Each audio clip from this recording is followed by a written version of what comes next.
नमस्कार। आप सभी कैसे हैं? आज के इस वीडियो में मैं आपसे बात करने वाला हूं कि कैसे साइकोलॉजी के फील्ड में लगातार अपॉर्चुनिटीज़ बढ़ती जा रही हैं। मुझे याद है कि एक टाइम ऐसा था जब कोई स्टूडेंट साइकोलॉजी को एज अ सब्जेक्ट चूज करता था तो लोग कहते थे कि साइकोलॉजी में तो कोई स्कोप ही नहीं है, आप इसे क्यों पढ़ रहे हैं? लोग कहते थे, बेसिकली मेरे से भी ऐसा बोला गया था। लेकिन अब ऐसा नहीं है, बहुत चीज़ें बदली हैं और मुझे लगता है कि आज के टाइम पे जिस तरह से मानव ने इकोनॉमिकल डेवलपमेंट किया है, उस लेवल पर कहीं न कहीं इंसान ने साइकोलॉजिकल अपने आप को डिके किया है। तो आज हम समझेंगे कि गवर्नमेंट फील्ड में किस तरीके से आप अपने आप को परमानेंट जॉब्स में ला सकते हैं, आप इस बात को जानेंगे। और अगर आप साइकोलॉजी के स्टूडेंट हैं तो मेरी सारी बातों को समझिएगा ताकि आप अपने आप को सिक्योर कर पाएँ एज अ गवर्नमेंट एम्प्लॉय। ये आपके लिए बहुत ही इम्पोर्टेंट है। तो बेसिकली मैं अभी आपसे पहले जो बात करूंगा वो बात करूंगा कि कौन कौन से सेक्टर्स हैं गवर्नमेंट के जहां पर परमानेंट आपको मौका मिलता है जॉब करने का। यहाँ पर मैंने केवल 4 ही फील्ड्स लिए हैं, इसको आप अच्छे से समझिएगा। और भी स्कोप्स होते हैं लेकिन मैं आपको गवर्नमेंट जॉब के बारे में ही बता रहा हूँ। तो जैसे कि आप सामने देख सकते हैं, यहाँ पर सबसे फर्स्ट नंबर पर मैंने लिखा है लेक्चरर्स। आप जानते हैं कि पिछले कुछ वर्षों में साइकोलॉजी की जिस तरह से डिमांड हुई है उसी के अकॉर्डिंग बहुत सारे ऐसे जो स्कूल्स हैं या कुछ गवर्नमेंट्स हैं जिन्होंने अपने यहाँ पर साइकोलॉजी के सब्जेक्ट को शुरू किया है। बेसिकली अभी दिल्ली गवर्नमेंट ने भी अपने कुछ स्कूलों में साइकोलॉजी सब्जेक्ट को शुरू किया है। बेसिकली 12th क्लास में, 11th-12th क्लास में, तो वहाँ पर लेक्चरर्स जो अपॉइंट होते हैं उसको लेकर मैं कह रहा हूँ कि लेक्चरर्स का जॉब भी डिमांडिंग पर है। आपको पता होगा यूपी पीजीटी का एग्ज़ाम अभी तक नहीं हुआ है, वहाँ पर भी आप एज ए लेक्चरर जाएंगे अगर आप उस जॉब में जा रहे होंगे। तो ध्यान रखना है, एज ए लेक्चरर भी डिमांड रहती है और गवर्नमेंट सेटिंग में आपको जॉब करने का मौका मिलता है। इसके बाद नंबर 2 पर यहाँ मैंने रखा है EVGCs इन दिल्ली एजुकेशन। मैं आपको बता दूं कि दिल्ली गवर्नमेंट में जो काउंसलर्स होते हैं उनको EVGC कहा जाता है। EVGC का मतलब होता है एजुकेशनल वोकेशनल गाइडेंस काउंसलर।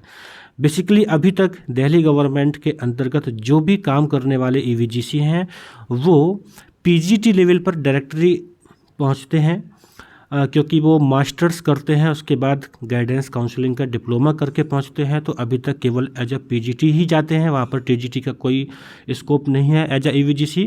तो EVGC की डिमांड बढ़ी है, पिछले कुछ टाइम में वैकेंसी हुई है।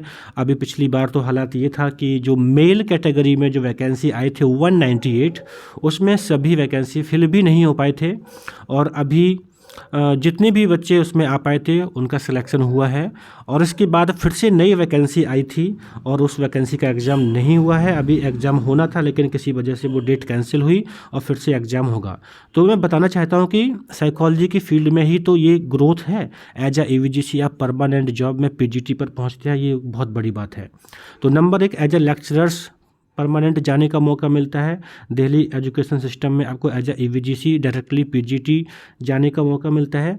इसके बाद आपने देखा होगा कि पिछले कुछ टाइम से हमारे केंद्रीय विद्यालय में काउंसलर की पोस्ट आती है। ये कॉन्ट्रैक्चुअल है लेकिन आती है और आगे चल के हो सकता है कि ये परमानेंट भी हो। नवोदय विद्यालय में भी आपने देखा होगा बहुत लोगों को जॉब मिला है। बहुत लोग नवोदय विद्यालय में एज अ काउंसलर जॉब किए हैं। नवोदय विद्यालय में भी ये कॉन्ट्रैक्चुअल होता है लेकिन जॉब का मौका तो मिल रहा है ना।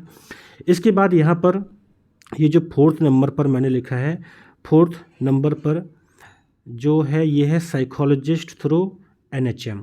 आपने जैसे UP NHM के बारे में सुना होगा। UP NHM मतलब Uttar Pradesh national health mission. इस तरह से बिहार का भी हो सकता है और किसी भी स्टेट का हो सकता है। बेसिकली आज के टाइम पर जिस तरीके से इंसान को साइकोलॉजिकल हेल्प की नीड हो गई है उसको लेकर गवर्नमेंट अवेयर हुई है और गवर्नमेंट ने अपने अपने हॉस्पिटल्स में साइकोलॉजिस्ट को हायर करना शुरू किया है। ये अलग अलग तरीके के साइकोलॉजिस्ट हो सकते हैं लेकिन इनमें जॉब मिलती है। अभी हाल में ही UP NHM में बहुत सारे साइकोलॉजिस्ट को जॉब दी गई है, बेसिकली उनके सिलेक्शन हो चुके हैं और उनको अपॉइंटमेंट होना है तो वो हो जाएगा। तो आप सोच कर देखिए कि ये 4 जगह मैंने ऐसी बताई हैं, 4 फील्ड्स बताई हैं जहाँ पर आप गवर्नमेंट सेक्टर में जाकर जॉब करते हैं। तो अगर आप साइकोलॉजी पढ़ते हैं तो आप ज़रूर ही साइकोलॉजी में और भी अच्छे से स्टडी करते रहिए, ताकि कल के दिन अगर कोई वैकेंसी आती है तो कहीं ये ना हो जाए कि मैं इस बार तैयारी नहीं कर पाया था। और जिस तरह से यहाँ पर जॉब आते हैं साइकोलॉजी के फील्ड में, यहाँ पे जो पोस्ट्स होते हैं और जो एप्लीकेंट्स होते हैं उनका रेशियो बहुत सही होता है। मतलब कि अगर 100 वैकेंसी आते हैं तो हो सकता है कि 500, 600 या 1000 लोग ही अप्लाई करते हैं।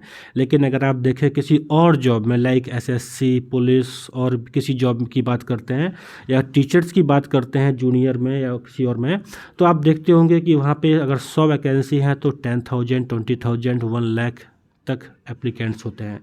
तो मैं कह सकता हूँ कि कंपटीशन कम है, क्योंकि यहाँ पे साइकोलॉजी के अभी लोग कम हैं। तो अगर आप साइकोलॉजी से हैं तो इस बात को समझिए कि आपके लिए आने वाला टाइम बहुत ही बेहतरीन है। आप इस बात का वेट मत करिए कि कौन सी वैकेंसी आएगी, आप इस बात के बारे में सोचिए कि मैं अपने आप को कैसे प्रिपेयर रखूँ कि आने वाले टाइम में अगर कोई भी वैकेंसी आती है तो मैं पहली बार में सिलेक्ट हो जाऊँ। अभी मैं आपको यहाँ पर दिखाता हूँ, अभी दिल्ली गवर्नमेंट ने अपने विद्यालयों में साइकोलॉजी सब्जेक्ट को इंट्रोड्यूस किया है। ये ऑर्डर है, बेसिकली ये 17 मई का है, अभी 2023 का ऑर्डर है। तो यहाँ पर ये डिस्ट्रिक्ट वाइज जो क्राइटेरिया होता है दिल्ली एजुकेशन में, तो साउथ में ये बहुत सारे ऐसे स्कूल हैं जहाँ पे साइकोलॉजी को शुरू किया गया है। जैसे ये देखिए, यहाँ पर आपके सामने लिखा है साउथ, स्कूल की आईडी दे रखी है, स्कूल नेम दे रखा है, subject introduced psychology computer science. तो बेसिकली मैं साइकोलॉजी के बारे में बात कर रहा हूँ, तो साइकोलॉजी को इंट्रोड्यूस किया गया है। इसी तरह से और भी कई सारे स्कूल हैं जहाँ पे साइकोलॉजी को इंट्रोड्यूस किया गया है। अब अगर साइकोलॉजी को इंट्रोड्यूस किया जा रहा है तो सीधी सी बात है, पढ़ाने वाले लेक्चरर्स की भी नीड होगी, है ना। तो अगर आपने मास्टर्स कर रखा है तो क्यों ना आप तैयारी को बेहतर करिए और सीधे पहली बार में एंट्री मार लीजिए। और मैं अगर थोड़ा सा कहूँ तो बहुत अलग अलग चीज़ें भी हैं, जैसे कि जब अभी आपको लेक्चरर्स, काउंसलर, साइकोलॉजिस्ट के रूप में जॉब मिल रही है, तो भाई इन सब को प्रिपेयर करने के लिए जो डिग्री कॉलेज होते हैं वहाँ पर भी तो प्रोफेसर्स की नीड होगी, तो वहाँ पर भी वैकेंसी आएगी। मैं आपको बताऊं कि हायर एजुकेशन में किसी और सब्जेक्ट में वैकेंसी कम हो सकती हैं, लेकिन साइकोलॉजी में डिमांड बढ़ेगी। आप इस बात को समझिएगा और अपने आप को तैयार रखिएगा कि अगर कल कोई ऐसा मौका आता है तो आप उस मौके को छोड़ ना सकें। अब यहाँ पर देखिए, कुछ और भी जॉब्स होती हैं साइकोलॉजी के फील्ड में। जैसे मैं आपको बताना चाहता हूँ कि बहुत सारे फील्ड्स हैं साइकोलॉजी के, बहुत अलग अलग सेटिंग्स में साइकोलॉजी का काम होता है। जैसे कि पहले वीडियोस में मैं कई बार कह चुका हूँ कि psychology is about human life. तो ह्यूमन इंटरेक्शन जहाँ जहाँ पर भी हो सकता है वहाँ वहाँ पर साइकोलॉजी होगी। जैसे organisational psychology, sports psychology, clinical psychology, बहुत अलग अलग टाइप के फील्ड्स होते हैं। तो और भी स्कोप है, जैसे कि क्लिनिकल साइकोलॉजी, जिसमें आप एमफिल करके एज ए क्लिनिकल साइकोलॉजिस्ट बनते हैं, स्पोर्ट्स साइकोलॉजिस्ट बनते हैं। ये अलग अलग क्राइटेरिया हैं, लेकिन यहाँ पर अभी थोड़ा सा कम स्कोप है।